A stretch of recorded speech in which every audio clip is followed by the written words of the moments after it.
So this story, I think, is freaking awesome as a purveyor of garbage. A specific type of garbage.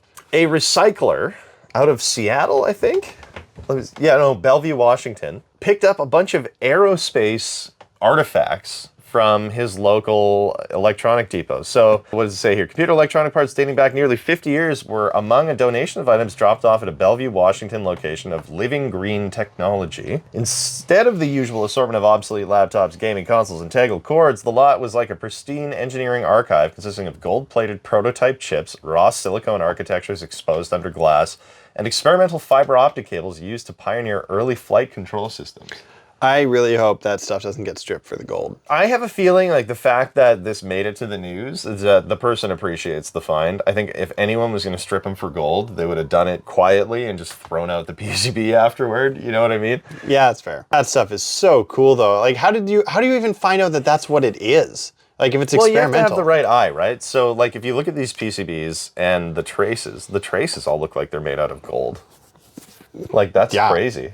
I meant more like, you pick up this thing and you're, wow, okay, I know this is some sort of weird old circuit board, but how do you figure out this is an experimental flight computer? And I guess you're right. Like maybe you saw like brands on there or indications. Well, I'll tell you, just from working on computers from the last 5 years or so on the channel, for example, the digital rainbow that I have up there, like the deck rainbow, when you open that up, that's early 80s compared to something you open up, let's say, from mid 90s. You can just eyeball it, right? So like he probably looked at that and was like, this is older than 60s. Right. Or perhaps looked at it and like, that's a flight computer. Yeah, well, maybe. Like they only use that chip in flight computers of this era. I guess that sort of stuff. Like. Well, so Tyler Rivers, founder and CEO of the company, personally inspects the collections from his drop-off sites, and he instantly realized that they were far too rare to be shredded for precious metals. He says, I'm kind of the nerd for all this stuff. I go down many, many rabbit holes with different things.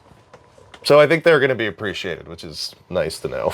I would love to see if they could, like, get those on display in a museum or something, or documented in some way, because that, and you have to wonder, how did that end up in like an electronics recycler? Like, did somebody just have this in their garage, this old engineer who worked on all this stuff? I bet you, and then passed away. And then I bet his family just thought this is all old radio parts or something. You know what I mean? Like, well, maybe they didn't know he was taking this stuff from work home that he wasn't supposed to be taking. Well, maybe he was a Cold War spy.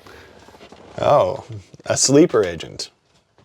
I wonder what his trigger word was. I bet you it was fart doctor.